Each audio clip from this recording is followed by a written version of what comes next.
Dalam nama Bapa dan Putra dan Roh Kudus. Amin.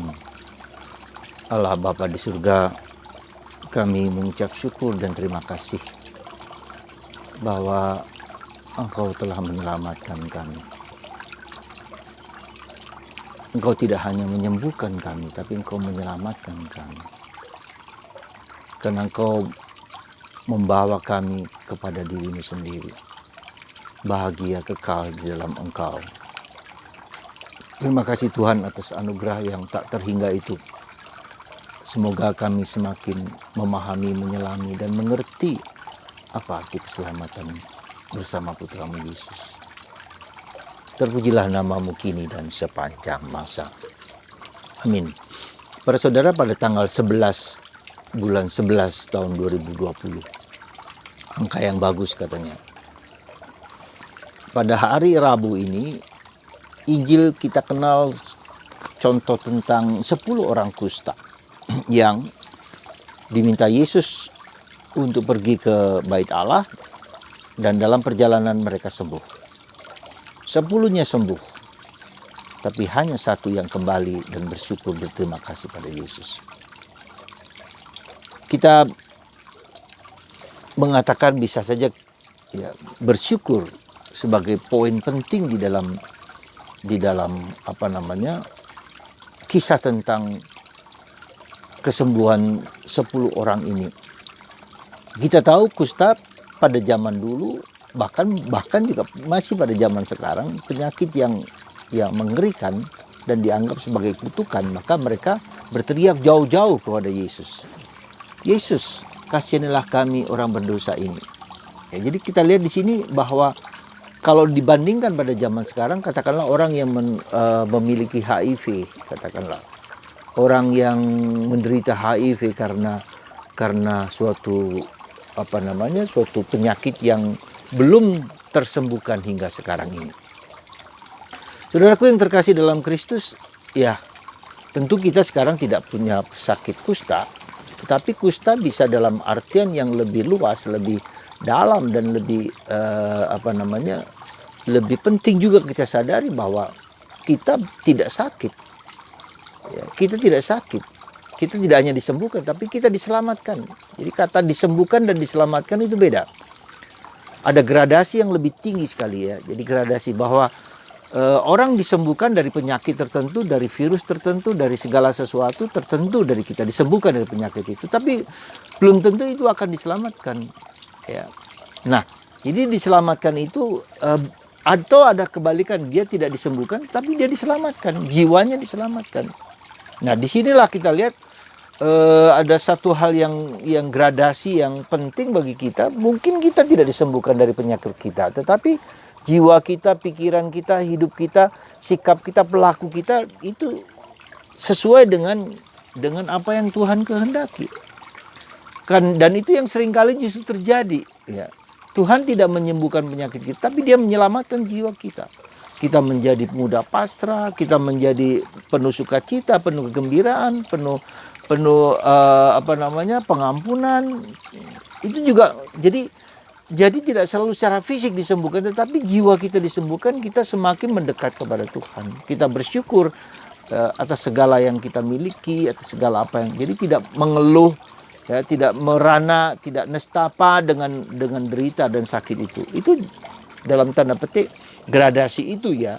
Jadi Yesus mengatakan, pergilah, imanmu menyelamatkanmu. Ya, kata menyelamatkan itu sekali lagi bagi kita orang Kristen adalah sesuatu nilai yang sangat tinggi. Ya, kita tahu arah hidup kita, keabadian, kekekalan. Kita tahu bahwa kita kalau mati dengan hidup baik, maka Tuhan akan mengampuni dosa kita dan akan membawa kita ke tempat yang Dia janjikan kepada kita. Kita jelas tahu, karena Yesus sendiri sudah menunjukkan itu kepada kita, kepada para rasul dan kepada dalam Injil. Ya, jadi dengan kata lain kita harus sadar, tahu kita di mana, kemana kita akan sampai. Itu yang artinya diselamatkan. Ya, jadi saudaraku yang terkasih dalam Kristus, yang kedua kita lihat di sini bahwa Yesus mengatakan, pergilah, ya, pergilah kepada Imam Agung. Ya. Jadi kalau Yesus mengatakan begitu, meminta kita untuk pergilah, Yesus meminta kita untuk taat kepada peraturan yang ada, ya. Taat pada apa yang diminta oleh aturan agama, dan itu dilakukan oleh Yesus. Yesus tidak pernah menentang aturan itu. Laporlah kepada para imam, dan dalam perjalanan mereka sembuh, mereka percaya. Ya. Apa yang mau saya sampaikan di sini? Apa yang kita mau sampaikan di sini adalah bahwa apa yang diatur itu tidak sama sekali jelek. Ya, ada orang-orang tertentu yang kurang memperhatikan hal tersebut. Bahwa liturgi, bahwa ritual itu tetap perlu bagi kita. Ya, tetap perlu. Ya, kita tetap setia berdoa rosario, kita berdoa ke gereja, kita meditasi, kita baca kitab suci, karena orang merasa tidak mendapatkan sesuatu dari itu. Nah, disinilah unsur penting di dalam kehidupan kita, itu unsur personal. Liturgi ritual tetap kita jalankan untuk menunjukkan kesetiaan kita, untuk menunjukkan bahwa iman itu meresap dalam diri kita. Nah, disitulah unsur kedua yang penting di dalam penghayatan hidup rohani adalah unsur personal. Nah, salah satu orang Samaria itulah. Jadi orang Samaria adalah orang kafir, orang yang dianggap tidak beriman, orang asing, ya, justru mengalami perjumpaan dengan Yesus. Ya. Ini yang harus kita geluti sekali lagi, yang harus kita masuki, perjumpaan dengan Yesus. Ya. Pertemuan dengan Yesus. Maka ketika Yesus mengatakan dia datang bersyukur, bertelut, bersujud kepada Yesus, ya, dan berterima kasih atas apa yang telah dilakukan. Jadi ada perjumpaan. Nah, demikian juga dengan hidup kita. Seringkali ada orang mengatakan, saya sudah berdoa, sudah melakukan bertahun-tahun dan seterusnya apa. Tapi saya tidak mengalami Yesus. Nah, itulah, ya. Kita belajar masuk ke dalam ritual dan liturgi itu, memasuki di dalamnya. Ya. Masuk di dalam suatu proses yang kita jalani itu. Dan kita berjumpa dengan Yesus. Bertemu dan Yesus mengatakan, pergilah, imanmu menyelamatkan engkau. Sekali lagi, kata menyelamatkan itu, ya, bukan hanya menyembuhkan, tapi menyelamatkan. Ya. Nah, perjumpaan dengan Yesus ini yang harus kita perjuangkan. Nah, bagaimana kita berjumpa dengan Yesus? Sebetulnya ada satu kunci dalam perjumpaan. Mau kita berjumpa dengan Yesus, kita sudah berapa tahun menjadi Katolik? Kita sudah berapa lama menjadi Katolik? Apakah pernah saya berjumpa dengan Yesus, mengalami Yesus secara pribadi? Ya, ini pertanyaan yang harus kita lakukan untuk diri kita sendiri. Apakah aku berjumpa seperti orang kusta, orang Samaria itu? Berjumpakah? Kapan saya berjumpa? Nah, saya mengajak Anda dalam tradisi Karmel, kita mengenal apa yang disebut dengan keheningan. Keheningan merupakan salah satu unsur utama dalam kehidupan spiritualitas Karmel. Kenapa keheningan? Karena keheningan itu adalah jembatan antara hidup luar, hidup lahiriah, dengan hidup batinnya. Sekali lagi, ya.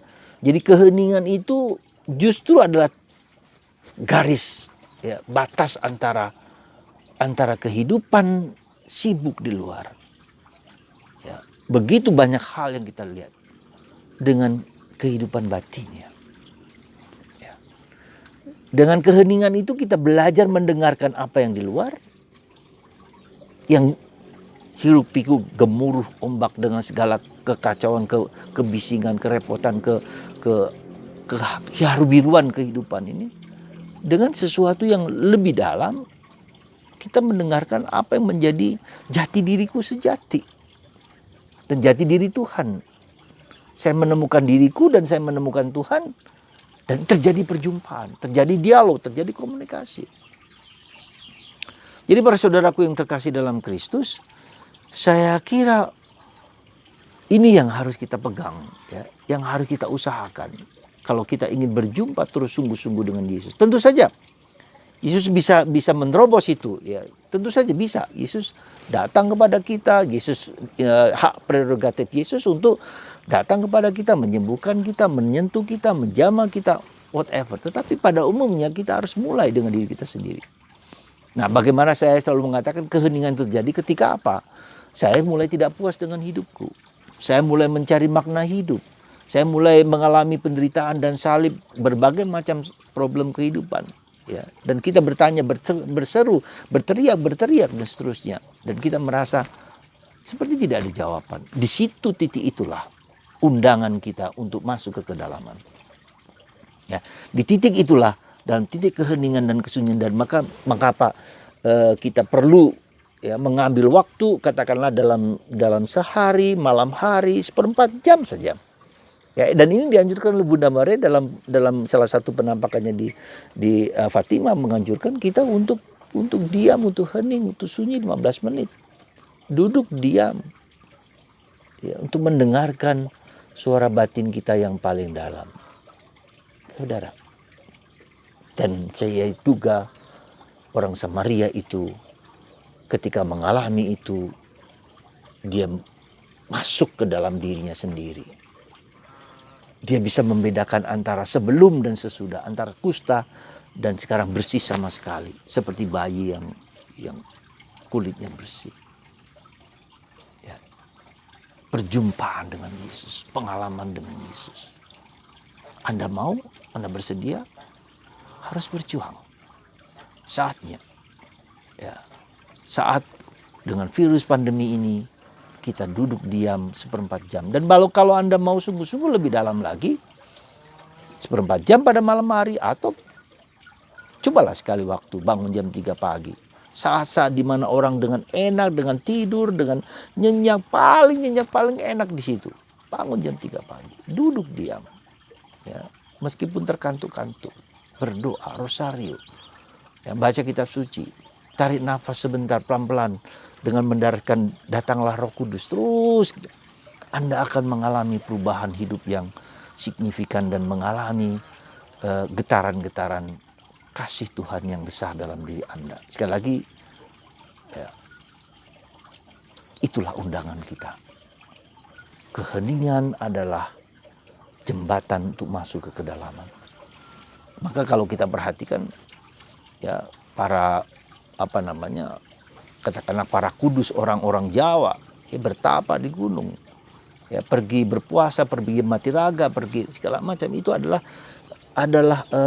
media untuk bisa memasuk ke dalam, untuk mendengarkan Tuhan berbicara. Maka mereka menjadi orang yang bijak, menjadi orang suhu, menjadi orang yang hebat, menjadi orang yang luar biasa bisa mendengarkan kehendak Allah. Bisa saja tidak selalu kehendak Allah, tapi kehendak kebijaksanaan hidup bisa saja seperti itu, ya. Maka mari saudaraku terkasih, Anda mau berjumpa dengan Yesus seperti wanita, seperti sama orang Samaria yang disembuhkan dari kusta, silakan perjumpaan dengan Yesus. Semoga Tuhan menggerakkan Anda untuk berjumpa dengan Yesus. Yesus bisa menemui Anda, tetapi kita juga berusaha semaksimal mungkin menyiapkan lahan hati kita, supaya ketika Yesus datang, kita siap bertemu dan bersyukur kepadanya. Tuhan memberkati Anda, dan bagi Anda yang sakit, disembuhkan, tetapi terlebih diselamatkan oleh Tuhan Yesus. Tuhan memberkati Anda semua dalam nama Bapa dan Putra dan Roh Kudus. Amin.